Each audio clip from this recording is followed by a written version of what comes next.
পাঞ্জাধারী কর্মীবৃন্দ, ঠাকুরের সপ্রতিনিধি দাদারা, মায়েরা, ছোট ছোট বাচ্চারা, সবার উদ্দেশ্যে আমার যথাযোগ্য প্রণাম। জয়গুরু। আমি বিপ্লব দা আমাকে বলল ঠাকুরের কথা বলতে, তো সত্যিকারে এই আচার্য পরম্পরা নিয়ে কি বলবো সেটা অনেক চিন্তা ভাবনা করলাম।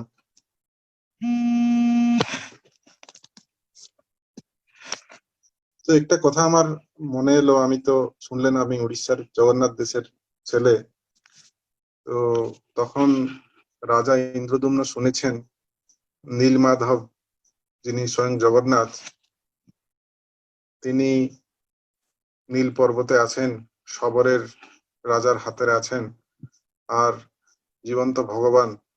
তো তিনি তাকে নিয়ে এসে মন্দিরে প্রতিষ্ঠা করতে চাইলেন। যখন সেখানে যান, মূর্তি অন্তর্ধান হয়ে গেছে। স্বপ্নাদেশ হলো যে আমাকে সাগর তীরে পাবে একটা নিম গাছের দারু, আর সেখানে শঙ্খ চক্র গদা পদ্ম থাকবে, সেই দারুতে আমার মূর্তি তৈরি করবে। কে তৈরি করবে? নিজে বিশ্বকর্মা নিজেই একটা বৃদ্ধ বেশে এসেছেন, মূর্তি তৈরি করবেন। এবার রাজা আর রানীর কাছে একটা শর্ত থাকলো যে আমার মূর্তি যতদিন লাগবে, যতক্ষণ আমি না বেরিয়েছি ততদিন ঘর দরজা খোলা যাবে না। 14 দিন যাওয়ার পর দেখা গেল আর কোনো ঠুকঠাক আওয়াজ নেই। রানীর সন্দেহ হয়েছে যে মনে হয় এতদিন দরজা বন্ধ থাকাতে হয়তো তিনি এখন মারাও যেতে পারেন। কারিগর তিনি স্বয়ম্ভু, তো তিনি যখন তার নিজের মূর্তি তৈরি করছেন, তারপরে খুলে দেখেছেন যথারীতি জগন্নাথের যে রূপ আপনারা দেখতে পাচ্ছেন সেই রূপে সেই অবধি তৈরি হয়েছে। আর কারিগর তারপরে অন্তর্ধান হলেন। বলার উদ্দেশ্যই যে তিনি যখন নিজে আসেন, তার বহু আগে তার সেই নাম, তার বিভিন্ন পার্ষদগণকে তিনি আগে পাঠিয়ে দেন, তারপরে তিনি নিজে ধরা দেন। আমরাও শ্রী শ্রী ঠাকুরকে একইভাবে পেলাম। তিনি আসার আগে সেই দয়ালবাগে দয়াল ধাম, তারা সেইভাবে তার নাম এলো, সেই সুরত শব্দযোগ সাধনার মাধ্যমে তার নাম এলো, তার সেই সৎনাম বীজ মন্ত্র এলো। আর সেই বীজ মন্ত্রটা তারপরে তিনি নিজে এসে তাকে আবার গুরুকরণ মাধ্যমে এটাকে গ্রহণ করতে হলো। একটা অভিনব লীলা, কিন্তু তিনি আমাদেরকে বলেও দিয়েছেন, when there was nothing there was only I। পুণ্যপঞ্জিতে বলেছেন যখন কিছুই ছিল না তখন তিনি শুধু ছিলেন, আর যখন সব বলছেন যে আদিতে এক, ইচ্ছাতে বহু, তাই শেষে কলকি। তো তিনি ইচ্ছা করে সব হয়েছেন, তিনি ইচ্ছা করে শেষে কলকি হয়ে এসেছেন। আর তার অবর্তমানে আমরা সত্যিকারে ভাগ্যবান যে আমরা পেয়েছি আচার্যদেবকে, আমরা সেই আচার্য পরম্পরার মধ্যে আমরা রয়েছি। আমি মানে একটা কথা ভাবছিলাম, সেই জগন্নাথ দেবের কথা। পুরীতে শ্রী শ্রী বরদা 1993 সম্ভবত ঘটনাটা, তখন শ্রী শ্রী বরদার শরীর তখন একটু অসুস্থ। শ্রী শ্রী বরদা তখন পুরীতেই প্রায় অবস্থান করতেন অনেকদিন ধরে। এখন যিনি আচার্যদেব শ্রী শ্রী দাদা তখন তার সাথে থাকতেন। একদিন পুরী মন্দিরের একজন পূজক মানে যারা মানে ওই শ্রী শ্রী ঠাকুরের মানে সব, আপনি যে এলাকার মানুষ সেই এলাকার একজন পূজক সেখানে থাকেন, পান্ডা থাকেন। আর সেই পান্ডা হচ্ছে ঠাকুর ফ্যামিলির পান্ডা, তিনি সকালের আজ্ঞামাল নিয়ে এসেছেন। এবার আস্তে আস্তে মনে শ্রী শ্রী বরদাকে দর্শন করতেন, শ্রী শ্রী বরদা তাকে খুব ভালোবাসতেন। আর আচার্যদেবের সাথে ওর খুব মানে এখন যিনি আচার্যদেব আছেন শ্রী দাদার সাথে তার খুব আলাপ, খুব হৃদ্যতা। ও মনে মনে ভাবছে যদি আমি তাকে দর্শন পাই মানে খালি গায়ে যদি দর্শন পাই তাহলে কিন্তু খুব আনন্দ পেতাম। তো এটা এটা যখন এটা ভাবছেন মনে মনে, আর তখন এসে দেখছেন দাদার দরজা যখন খুলছেন দাদা খালি গায়ে, এই খালি গায়ে দেখে ও চমকে পড়েছে। দেখছে সামনে চতুর্ধা মূর্তি, সেই জগন্নাথকে দেখছে, সেই জল জীবন্ত জগন্নাথকে। ও তো বলছে এবার কি করি, কিছুক্ষণ থমকে গেছে, মানে মুখ থেকে কিছু আর কথা বেরোচ্ছে না। তারপরে সেই নীরবতা ভঙ্গ করে শেষে দাদা জিজ্ঞেস করলেন দাদা কেমন আছেন। তারপরে তিনি সম্বিতি ফিরে পেয়েছেন। সত্যিকারে তো আমি তো আমার সেই শিশি দাদার সাথে কথা বলছি। তো এই হচ্ছে, তিনি সব জায়গায় বলতেন যে এমন এখানে পুরীতে যখন জগন্নাথের ইচ্ছা বিনা রথ চলে না, সেরকম শিশি দাদার ইচ্ছা বিনা সৎসঙ্গের কোনো কথা চলতে পারে না। সৎসঙ্গের যে কোনো কাজ শিশি দাদার ইচ্ছা বিনা এটা হয় না। তার সেটা বিশ্বাস ছিল, সে কিন্তু অদীক্ষিত। এটা তিনি সব জায়গায় তার পান্ডা সমাজেও তিনি বলে বেড়াতেন এই একই কথা। শিশি বরদাকে আমরা যখন মানে সেই 1969 যখন ঠাকুর দেহ রক্ষা করেছেন, আর 26 জানুয়ারি যখন ঠাকুর দেহ রক্ষা করেছেন, তারপরে শিশি বরদা ঘাড়ে সমস্ত কিছু এসে পড়েছে। আমেরিকা ভক্ত ডেভিড দা তখন শিশি বরদাকে জিজ্ঞেস করেছেন, বরদা আমরা তো জীবন্ত আদর্শ গ্রহণ করেছিলাম, জীবন্ত আদর্শ এখন দেহ রক্ষা করলেন, এখন কে আমার জীবন্ত আদর্শ? শিশি বরদা কিচ্ছু উত্তর দেন না। বহুবার জিজ্ঞেস করেছেন, শিশি বরদা কিছু উত্তর দেন না। শেষে বাধ্য হয়ে বলেছেন তুমি একটা কাজ করতে পারো, তুমি আমাকে তোমার জীবন্ত আদর্শ করে নিতে পারো।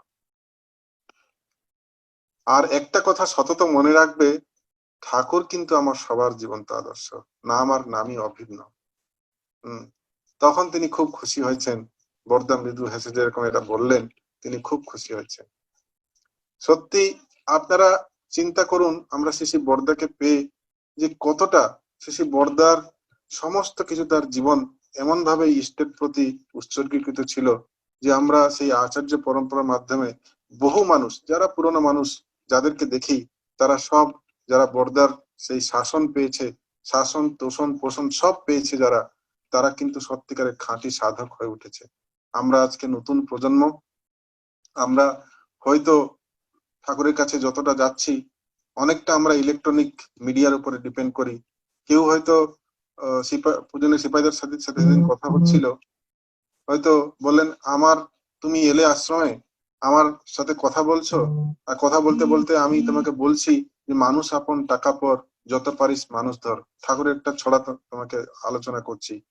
কাছে একটা ছেলে হয়তো দাঁড়িয়ে আছে, সে পরের দিন দেখছে ফেসবুকে বেরোচ্ছে যে মানুষ আপন টাকা পর, যত পারিস মানুষ ধর, পূজনীয় সিপাহীদা। মানে আমাদের এখন অতটা মানে উপরে উপরে আমরা যাচ্ছি, কেউ ডেপথে ভিতরে যেতেই চাইছে না। আর ঠাকুরকে বললেই এঁটো জ্ঞানে হয় না। ঠাকুরের কথা জানতে হলে আমাকে গভীরে ঢুকতে হবে, পড়াশোনা করতে হবে, তারপরে সঙ্গ করতে হবে। তাদের সঙ্গ না করলে দৃষ্টি পরিষ্কার হয় না, আর দৃষ্টি পরিষ্কার না হলে তখন কখনো কোনোদিন মানুষের সেই বোধ জন্মায় না। ঠাকুর বলতেন যে একটা গরু হয়তো ধান খাচ্ছে, তুমি সেদিকে যাচ্ছ, বলছে আরে এটা তো অন্যের খেতে ধান খাচ্ছে, আমার এটাতে কি আছে, আমি কেন ওকে মানে ইয়ে করব। তারপরে দেখা গেল এই অভ্যাস হতে হতে নিজের খেতে গরু ধান খাচ্ছে, সেদিকেও নজর নেই। কেননা আমাদের একটা চরিত্রে পরিবর্তন, চরিত্রে এটা রূপান্তরিত হয়ে গেছে। মানে আমরা ক্যালস হয়ে গেছি, পরিবেশের প্রতি আমরা উদাসীন হয়ে গেছি। তো তাই পরিবেশের প্রতি একটা সজাগ দায়িত্ব আছে, এটা আচার্য পরম্পরার মাধ্যমে আমরা জানতে পারি। শিশি বরদা সব সময় লাইট একটা জ্বলছে, বলছেন লাইটটা সে নিজে গিয়ে বন্ধ করে দিচ্ছেন, ট্যাপের জল পড়ছে তাকে গিয়ে নিজে বন্ধ করে দিচ্ছেন। মানে তার সাথে যারা যারা রয়েছে তাদেরকে কিছু না কিছু সবসময় বলছেন কিভাবে তারা আরো পরিবেশ প্রতি সজাগ হবে। একটা শুঁয়াপোকা যাচ্ছে একদিক থেকে অন্যদিকে যাচ্ছে, তারপরে প্রার্থনায় যাচ্ছেন, আটকে গেলেন, আরে দেখতো এই শুঁয়াপোকাটা কেন, এটাকে একটু রাস্তা থেকে সরিয়ে দেয় তো, ওই রাস্তা থেকে সরিয়ে দিচ্ছে তখন। আর সেই শুঁয়াপোকাটা যেদিক থেকে এসেছিল জঙ্গলে সেই দিকে ফেলে দিল, তাতে বরদা খুব দুঃখ পেলেন বলছে আরে ওকে এগিয়ে দিতে পারতিস, একটু অন্যদিকে ফেলে দিতে পারছি, ওইদিকে কেন করে দিল। তিনি আমাদেরকে সব সময় লোকশিক্ষক হিসাবে আচার্যদেব আমাদের সামনে আমাদেরকে শিক্ষা দেন। তাকে এই পিতা পুত্র লীলা যে রবীন্দ্র বলছেন, আমি দেখছি শঙ্করদা বলছেন, সেই অশোকাশ্রমের শ্রী বরদা কথা বলছেন, মনে হলো যেন ঠাকুরই কথা বলছেন। পরে রবীন্দ্র হাউজরম্যানদা সবাই বলছেন হ্যাঁ আমাদেরও তাই মনে হয়, যে ঠাকুর বলছিলেন, তার স্বরূপটা দেখে মনে হচ্ছিল ঠাকুর বলছেন। তারপরে এই যে ঘটনা, মানে রবীন্দ্র ঠাকুর শ্রী বরদার কাছে প্রণাম করছেন, বরদা বলছেন তুমি আমার ইচ্ছা 108টি মন্দির করব ঠাকুরের। তারপরে তিনি সেখান থেকে সম্মতি জানিয়ে চলে আসছেন ঠাকুর বাংলায় ঠাকুর প্রণাম করতে। ঠাকুর বলছেন এই রবিন, তুই আমার একটা মন্দির করবি না, তুই আমার মন্দির করবি না। রবীন্দ্র অবাক হয়েছেন, পিতা পুত্রর কি অপূর্ব লীলা। আমি যখন মেডিকেল হয়নি 1-2 বছর, তখন আমি গিয়ে লাইনে দাঁড়িয়ে আছি, হঠাৎ বুঝলেন বাবাইদা আমাকে ডাকলেন কাছে। একজন দাদা আমার সামনে ছিল, আমি তো প্রথম সেই দেখছি বাবাইদাকে, মানে তখন বুঝতেও পারছি না, বাংলাও জানি না তখন। তারপরে একজন দাদা বললেন আপনাকে দাদা ডাকছেন। আমি গিয়ে প্রণাম করলাম, এত মন কিসের দুঃখ, কি হয়েছে তোর? আগে এরকম মা চেয়েছে আমি একটা ডাক্তার হব, কিন্তু আর কিছুতেই ক্লিক হচ্ছে না। মা চেয়েছে ডাক্তার হবি, অবশ্যই হবি, নিশ্চয় হবি, লিখে লিখে পড়। এই আশীর্বাদ নিয়ে চলে এলাম। তারপরে নাটমণ্ডপে গেলাম, আচার্যদেব শ্রী দাদা বসেছেন, সবাই বলল উনি হচ্ছেন আচার্যদেব শ্রী দাদা। আমি তার কাছে প্রণাম জানালাম, 1995 এর ঘটনা বলছি। তো তখন যখন প্রণাম জানালাম, একই নিবেদন করা হলো, তিনি বলছেন মা চেয়েছে ডাক্তার হবি, অবশ্যই হবি। মানে এই যে লীলা দেখে আমি স্তম্ভীভূত হলাম। দুজন দুটো আলাদা জায়গায় বসে আছেন, কিন্তু একই উত্তর কিভাবে বলছেন। সেদিন হুজুর মহারাজ সত্যিকার বলেছিলেন মহারাজ সাহেবকে, রাধা स्वामी दयाल एक बार आएंगे, बाप बेटा होकर लीला करेंगे। আজকে সেই পিতা পুত্র লীলা আমরা দেখতে পাই, শ্রী ঠাকুর, শ্রী বরদা, শ্রী বরদা, শ্রী দাদা, শ্রী দাদা, শ্রী বাবাই দাদা, এবার শ্রী বাবাই দাদা, শ্রী অবিন দাদা অব্দি আমরা লীলা দেখতে পাচ্ছি। আমরা কিন্তু সবসময় সজাগ থাকতে হবে, আমাদের চোখ কান খুলে রাখতে হবে, না হলে কিন্তু আমরা সে লীলা মিস করে যাব, আমরা দেখতে পাবো না। শ্রী বরদার আরেকটা ঘটনা মনে পড়ছে, যে সদাচার নিয়ে হয়তো একজন দাদা বলছিলেন, বা সেটা আমার এখনকার এই যুগে, আমি যখন মেডিকেল পেয়ে যাই, যখন আমি যাব হস্টেলে, তখন বাবাদের কাছে যখন নিবেদন করি, বলেন শোন, প্রাণ গেলেও ভালো, আদর্শ ত্যাগ করা ভালো না। আমার কাকু 4 বছর ইঞ্জিনিয়ারিং পড়েছিলেন, নুন ভাত খেয়ে পড়েছিলেন, এই আশীর্বাদ শুধু ছিল। তারপরে আমি এসে দেখেছি মেডিকেল কলেজে আমার কোনো অসুবিধা হয়নি পড়াশোনা করতে। শ্রী বরদা সদাচার সম্পর্কে একটা একজনের গ্রন্থে কিভাবে মোচন করছেন তার একটা ছোট্ট উদাহরণ। একটি দাদা খুব সদাচার মেনটেন করেন, খুব নিষ্ঠাবান, সে বসে আছেন তার নাট মণ্ডপে, বড়নাট মণ্ডপে। আর শ্রী বরদা এবার একটা ছেলে, ছোট বাচ্চা ছেলে, 10 বছর ছেলে, তার পকেটে কিছু ভর্তি করে রেখেছে, বলছেন এই পকেটে তো উঁচু কি রে? বলছে ওই তো মুখশুদ্ধি আমলকি গুলো আছে মশলা দিয়া। দেখি দেখি, তা শ্রী বরদার হাতে পকেটটা পুরো উজাড় করে দিয়ে দিল। মানে বেশভূষা দেখে মনে হচ্ছে তেমন পরিষ্কার পরিচ্ছন্নও নয়, পকেট থেকে রেখেছে, মানে বুঝতেই পারছেন হয়তো তার মধ্যে 2-4টে খেয়েও নিয়েছে ও সকাল থেকে। তারপরে যখন এটা শ্রী বরদা নিচ্ছেন, সবার কৌতূহলে তাকিয়ে আছেন শ্রী বরদা রেখে কি করবেন। মানে শ্রী বরদা হচ্ছেন সদাচারের মূর্তিমন্ত বিগ্রহ, শ্রী বিগ্রহ মন্দির ভাবে তার শরীরটাকে তিনি যেভাবে যত্ন করেন, তিনি হচ্ছেন জ্বলন্ত দৃষ্টান্ত সদাচারের। তিনি এটা নিয়ে কি করবেন, এত একটা মানে অসদাচার সম্পন্ন একটা ছেলের কাছ থেকে নিয়ে নিলেন। তারপর সবাইয়ের কাছে শ্রী বরদা সবার দিকে তাকালেন, তাকিয়ে মৃদু হেসে সবাই এক টুকরো নিজের মুখে দিলেন, আর সবাইকে একটা একটা করে দিলেন। সেই যে নিষ্ঠাবান দাদাটি বসেছিল, তার দিকেও যখন একটা বাড়িয়ে দিচ্ছেন, সে অসংখ্য প্রশ্ন নিয়ে মনে কিছু বলার আগে শ্রী বরদা তখন বলছেন, সদাচারটাকে এমন জায়গায় টেনে নেওয়া ভালো নয় যেখানে সেটা আমার মনকে কষ্ট দেয়। এমন আমাদের একটু একটু একটু মাঝখানে ব্যতিক্রম করে শরীরকে একটু সহনপটুও করে নেওয়া লাগে। এই কথাটি শুনে সেই দাদার যে অনেক দিনের গ্রন্থি ছিল, যে আমরা সবসময়, ঠাকুর বলছেন সদাচারী হওয়া ভালো কিন্তু সূচিবায়গ্রস্ত হওয়া ভালো নয়। বলছেন এই যে তোমরা সদাচারটাকে হয়তো সোপাকে কেউ রান্না করে খাচ্ছে বা এই সব যে ঘটনা, বলছেন এই সব ঘটনাতে কি হয়, আমরা বহু মানুষের কাছে ধীরে ধীরে ধীরে ধীরে মানুষ আমার কাছ থেকে সরে যায়, মানুষের কাছে আমরা শত্রু হয়ে পড়ি, কেননা আমি নিজেকে কখনো আমি কম্প্রোমাইজ করি না। কিন্তু এই যে ছোট ছোট ব্যতিক্রম তার গোড়া যে মেন জিনিসটাকে ঠিক রাখে। ঠাকুর বলছেন মাছ মাংস খাস নে আর পেঁয়াজ রসুন বাদাম চাল, আমরা সদাচারে এটাকে আমরা জোর দিলাম। ধরুন আমি একজন ডাক্তার, আমি একটা বিদেশে গেলাম, বিদেশে হয়তো আমাকে 7 দিন সেখানে গিয়ে একটা কনফারেন্স বা কিছু কাজে সেখানে যেতে হলো, আমাকে হোটেলে থাকতে হলো, তাহলে আমাকে তো কিছু তো খেতে হবে। যদি আমি বলি না হোটেলের তো ওই বাসন টাসন ওখানে তো সবকিছু হয়, তাহলে সেখানে আমি কি করে খাবো? দেখা গেল সেই বড় বড় হোটেলে সেই বাসনগুলোকেও স্টেরিলাইজ করে করা যায়। হয়তো সেই বাসনে কেউ আমিষ খেয়েছে, কিন্তু তারপরে সেটা স্টেরিলাইজ হয়ে গেছে। আমি সেই বাসনে আবার আমার যা খাবার, আমি যেটা খাবো মাছ মাংস ছাড়া সেই বাসনে আমরা খেলাম। তো এই ছোট ছোট শিক্ষা দিয়ে তিনি আমাদের এই গোঁড়ামিটাকে ভেঙে দেন। তাই আচার্য জীবনে প্রয়োজন। আমরা ঠাকুর যে উদ্দেশ্যে যেটা বলেছেন সেটা হয়তো আমরা বুঝতে পারলাম না, আমরা অন্যভাবে সেটাকে প্রজেক্ট করলাম। কিন্তু যদি আমরা বুঝতে পারি তাহলে আমরা সেটাকে ঠিক মতন আমরা করতে চেষ্টা করব। একদিন শেষে বর্দার হাঁটুতে যন্ত্রণা, এই যে আগমনী মানে যে দেওঘর আগমনী স্মৃতি মহোৎসব হয়, তখন সেদিন সবার মন খারাপ যে বর্দা আজকে তো হাঁটু যন্ত্রণা, হয়তো হাঁটতে যাবেন না। তাতে সবার একটু মন খারাপ। দেখা গেল ঠিক সময় যখন শোভাযাত্রা রেডি, শেষে বর্দাও সামনে গিয়ে হাজির। মানে শেষে বর্দা যদি থাকেন, সবার মধ্যে একটা ইলেকট্রিফাইং একটা কাজ করে, একটা ইলেকট্রিক স্পিড, যে বর্দা আছেন মানে এখন সে তার মজাই আলাদা।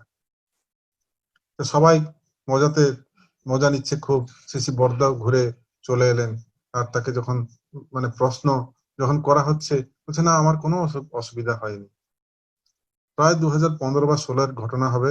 আমি তখন দেওঘরে আছি, উৎকল আগমনী উৎসব, সেদিন আমি গেছি। সেদিন রাতে, আগের দিন রাতে মায়ের শরীর খুব অসুস্থ হয়ে পড়ে। তো সেই রাত থেকে আমি প্রায় সেখানে ছিলাম। তারপরে সকালে পূজনীয় বাবেদা বললেন তুই মায়ের কাছে থাকবি। আর শিশির দাদা শরীরটাও তেমন ভালো না, তার হাতে কিছু একটা পিক্স আসছে, ওষুধপত্র দেওয়া হয়েছে, বুকে একটু অস্বস্তিও আছে।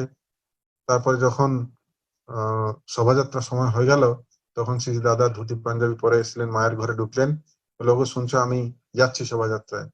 মা তখন বেডে শুয়ে আছেন, বলছে তুমি কি করে যাবে, তোমার তো শরীর খারাপ। বলছেন আমার ইচ্ছা হয়েছে আমি যাব। তারপরে চলে গেলেন। পিছনে পিছনে পিছনে বিঙ্কিদা গাড়ি করে যাচ্ছেন, যে বাবা কিছু দূর হেঁটে গেলে হয়তো তাকে গাড়িতে তুলে নেবেন। তিনি কিচ্ছুতেই শুনছেন না। আর পুরো শোভাযাত্রাটা দেওঘর টাউন হেঁটে, আমরা হট্টাকট্টা যারা, আমরা হয়তো হাঁটলে হাঁটতে পারি না, হেঁটে চলে এলেন। শোভাযাত্রা যখন ঢুকছে, আমি উপর থেকে মার পারমিশন নিয়ে আমি নিচে এলাম। এসে নাট মণ্ডপের শিশি দাদাকে প্রণাম করলাম। প্রণাম করে বললাম আগে এই যে শরীরে আপনি এতটা দূর হেঁটে এলেন, তখন 80+, মানে 15-16, মানে ধরুন আজ থেকে 5 বছর, 82-83 ইয়ার্স হবে। এতটা দূর যে আপনি হেঁটে এলেন, যে আপনার কোনো অস্বস্তি হলো না? তিনি আমার দিকে খুব গম্ভীর হয়ে তাকিয়ে বলছেন, শোন, যদি আমি ইচ্ছা করি এখন দুমকা অব্দি হেঁটে যেতে পারি, আমার কোনো অসুবিধা হবে না। বলছেন জানিস এই শরীরটাকে সহনপট করে রাখতে হয় ইষ্ট সেবার জন্য। যখন গৌহাটি মন্দির হচ্ছিল, তখন আমি 5 মাস 5 বার শুধু খেয়েছি। গুরু ভাইদের বাড়িতে তেমন সস্তনী ঘর ছিল না, সেখানে জলও খেতে পাই না। জল খেতে তো আমিষের গন্ধ, জল কি করে খাবো? মানে এই অবস্থায় আমি 5 দিন শুধু ভাত খেয়েছি 5 মাসে। আর আমি না খেলে ভালো থাকি। যখন তার শরীর অসুখ হয়ে গেল আমি খাবো না, প্রথমটা হচ্ছে আমি খাবো না, বলছে আমি না খেলে ভালো থাকি। শেষি বর্দার জীবনে আমরা তাই শুনেছি, যে অনেক দিন তিনি খেতেন না, আর তাদের এতটুকু অসুবিধা হয় না। সব যেন তার অধীনস্থ, তিনি ইচ্ছা করলে পারেন, ইচ্ছা যা করেন তাই করেন। শিলংয়ে আমি এমডি পাস করে গিয়ে যখন তার কাছে নিবেদন করছি, তিনি খুব খুশি হয়েছেন। নাতি নাতনির শরীর খারাপ, তাকে চিকিৎসা করতে বললেন। শেষে যেদিন আমি বললাম সন্ধ্যার সময়, আগে আমার পেটের অসুখ, কত পিপিআই খাচ্ছি, আর সামলাতে পারছি না, তখন সোজা হয়ে বসে বলছেন, শোন, তোর ডাক্তারি বিদ্যা যেখানে শেষ, আমার ডাক্তারি বিদ্যা সেখানে শুরু। এই হচ্ছেন পরম পূজ্যপাদ শ্রী শ্রী দাদা। আমাদেরকে তিনি কত ভাবে বাঁচান আর কত ভাবে তাগদাও করেন। আমি একদিন বললাম যে আগে সকালবেলা তো ঘুম ভাঙে না, আর রাতে এমার্জেন্সি কলও থাকে। আগে মেডিকেল পড়ার আগে আমি সকালে 3টার সময়, ভোর 3টার সময় উঠে ধ্যান করতাম, প্রার্থনা রোজ দুবেলা, মানে কোনোদিন মিস হয় না। কিন্তু ডাক্তার হওয়ার পর এরকম সব ভুলভাল হয়ে যাচ্ছে। বলছেন, হ্যাঁ ঠিক তো, শরীরকে তো রেস্ট দেওয়ার প্রয়োজন আছে। আমি মনে মনে কি আনন্দ, আচার্যদেবের পারমিশন পেয়ে গেলাম, এবার নিশ্চিন্তে ঘুমাবো। কয়েকদিন গেছে, নাট মণ্ডপে বসে আছি, তখন বলছেন আমার বাবা যত রাতে ঘুমান, যেভাবে ঘুমান, আমিও, বলছেন আমিও সেই রাত 2টোর সময় ঘুম অটোমেটিক ভেঙে যায়। তারপরে কিছু কাজকর্ম সেরে সেই 3টের সময় ধ্যান করতেই বসতে হয়। আর ধ্যান না করলে যে মানুষের জীবনটা তো স্লো হয়ে যায়, আমার কর্ম প্রবণতা কমে যায়।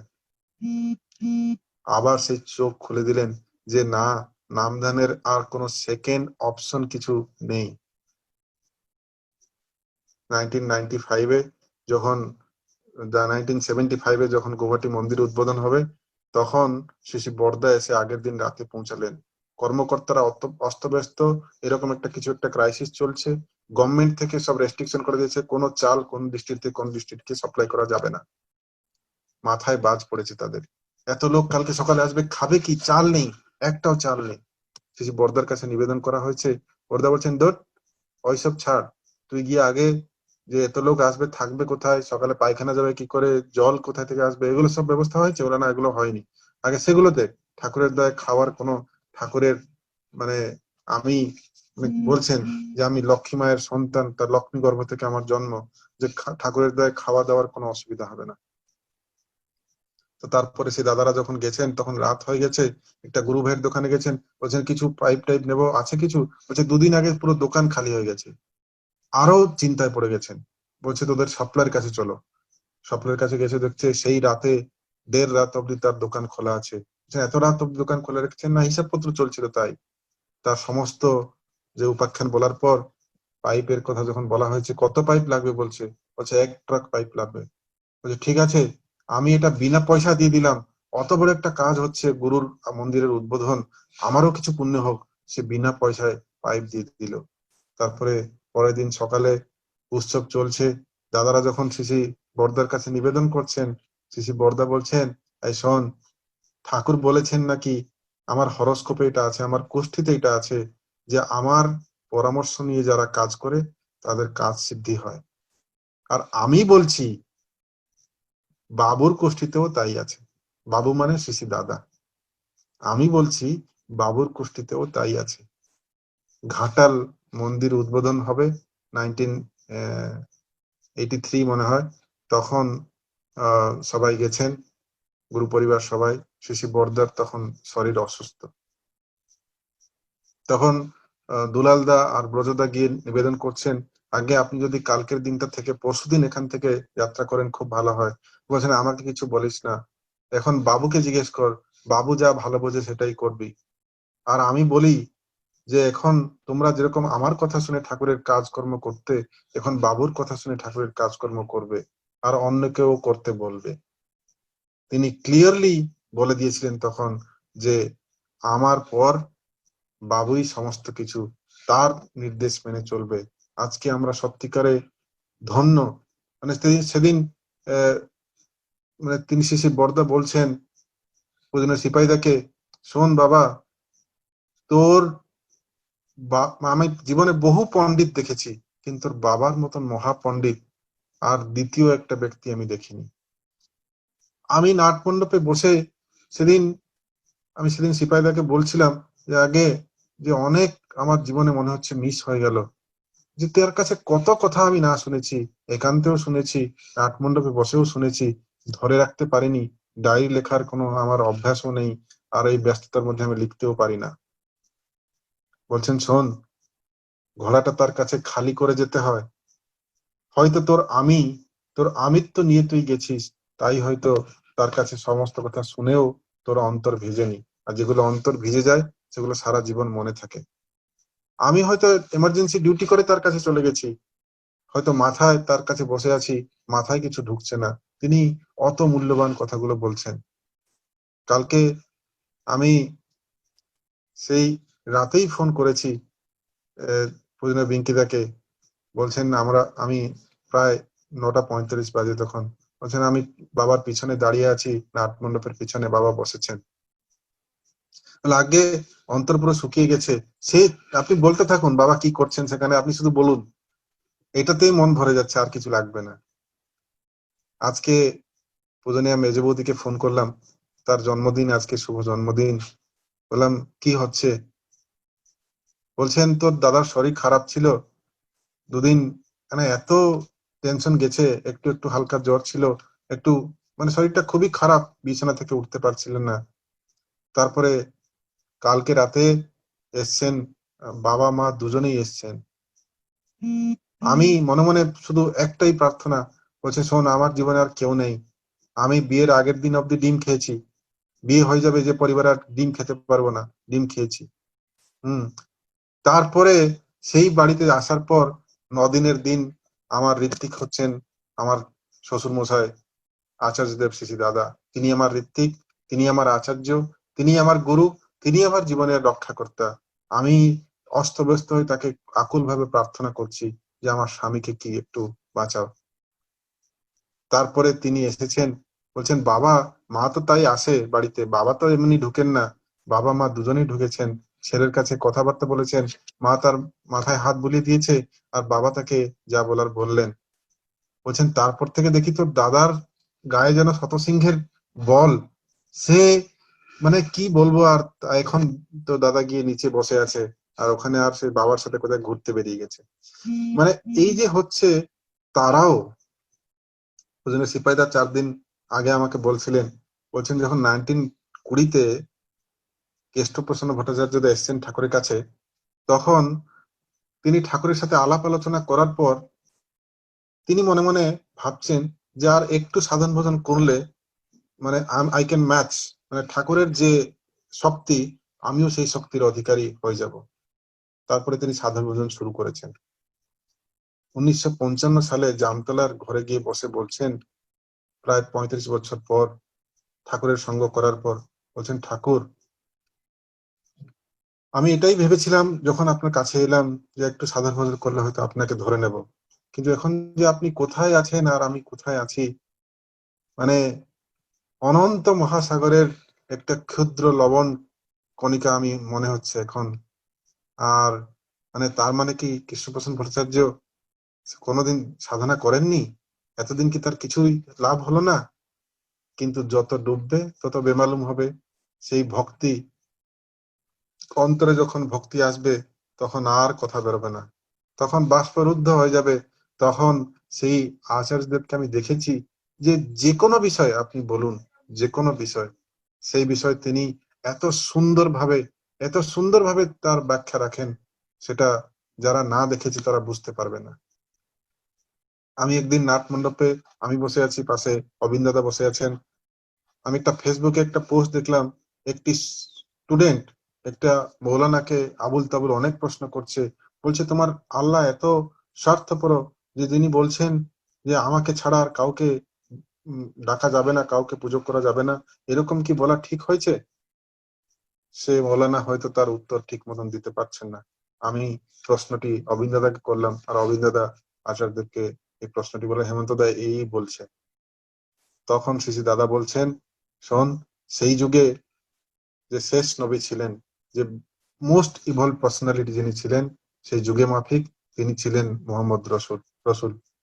তো তাই তার উপরে আর কেউ ছিল না, তাকেই ভজনা করলেই মানুষ সবকিছু পেত। যখন ভগবান শ্রীকৃষ্ণ এসেছিলেন, তখন তিনি বললেন যে সর্বধর্মান পরিত্যাজ্য মাম একং শরণং ভজ। যীশু খ্রিস্ট যখন এসেছিলেন বলছেন none can go to the father but through me. তখন তিনি এসেও একই কথা বললেন মোহাম্মদ। আর এখন ঠাকুর এসে বলছেন ইষ্ট ছাড়া থাকলে আপন, ছিন্ন ভিন্ন তার জীবন। যে আরো সবকিছু মিলিয়ে আমাদের ঠাকুর বলছেন এখন যদি আমাকে একটু জিজ্ঞেস করে ঠাকুরের উপর কি, আমি বলবো ঠাকুর। তার উপরে কি? ঠাকুর। তার উপর আর কিছু নেই, ঠাকুরের উপর আর কোনো কথা নেই। এটা শ্রী দাদা সেদিন বলছেন শোন বাবা, আমি যে এত কষ্ট করছি আমিও দেখতে পেলাম না হয়তো আমার জীবনে, তোর বাবাও এত কষ্ট করছে, তোর বাবা হয়তো তার জীবনে দেখতে পাবে না। তুই যেদিন আমার বয়সী হবি সেদিন দেখবি সারা জগৎটা ঠাকুর ঠাকুর করছে। এই ছিল সেদিন আচার্য দেব শ্রী দাদার উক্তি। তো আমরা তারই প্রস্তুতি নিচ্ছি এখন। আমরা এই করোনার ভয়াবহ পরিস্থিতিতে আমরা যারা রয়েছি আমরা কিন্তু সেরকম ভীতু নয়। একজন ভাই যে আমি জানি আমি মরে গেলে ঠাকুরের শ্রীচরণে চলে যাব, আমার এর নিয়ে এক ফোঁটাও মনে ভিত্তি নেই যে আমি মরে যাব না বাঁচবো, কিন্তু যতদিন আছি তার কথা আমি উপভোগ করে যাব, তার কাজ করে যাব, তার জন্যই জীবনকে উৎসর্গ করব, তার জন্যই আমার সমস্ত কিছু, আর তাকে খুশি করাই আমাদের জীবনের একমাত্র লক্ষ্য। সেদিন আচার্য দেবশ্রী দাদা আমাকে বলছেন, শোন তোরা যে বাবাই বাবাই করছিস, বাবাই কি 4টে হাত 3টে মাথা নিয়ে জন্মেছে? সে তো তোমাদের মতন মানুষ, কিন্তু সে যে নিষ্ঠা আনুগত্য প্রশ্নহীন আনুগত্য নিয়ে সে যেভাবে যে চলনাতে চলে, তোরা যদি সেইভাবে অভ্যস্ত হতে পারিস তোরাও সেই তার মতন হতে পারবি। মনে পড়ে গেল ঠাকুরের কথা, পঞ্চানন যে অশ্বিনী বিশ্বাসদার জিজ্ঞেস করছিলেন যখন, ঠাকুর বলছেন আমি যা সহজভাবে বলেছি তোরা যদি সেটা করিস তাহলে তুমি আমার মতন, আমার যা যা অনুভূতি হচ্ছে তোমাদেরও সেই সেই অনুভূতি হবে। ঠাকুর এটাই আমাদের কাছে চেয়েছেন, আর কিছু নয়। শুধু সময় সংকীর্ণ মানুষ হয়ে যাব, আমরা তার মনের মতন মানুষ হব। আমার এত ইষ্ট প্রাণতা ইষ্ট স্বার্থ প্রতিষ্ঠাপন্ন আমরা হয়ে যাব যাতে আমাদের জীবনে তিনি ছাড়া আর কেউ থাকে না। আর চোখ বন্ধ করলে তিনি, চোখ খুললেও তিনি, তিনি ছাড়া আর জীবনের কেউ মুখ্য নেই। আমি বলতে বলতে অনেক সময় আপনাদের নিয়ে নিলাম। শেষে ঠাকুরের আতুর চরণে আজকের এই অনলাইন সৎসঙ্গে উপস্থিত সবার মঙ্গল প্রার্থনা করি। আমাকে আজকে বাংলাদেশে আপনারা যে সুযোগ দিয়েছেন ঠাকুরের কথা বলার জন্য, আপনার কাছে আমি চিরকৃতজ্ঞ। এই বলে আমার বক্তব্য সাঙ্গব করলাম।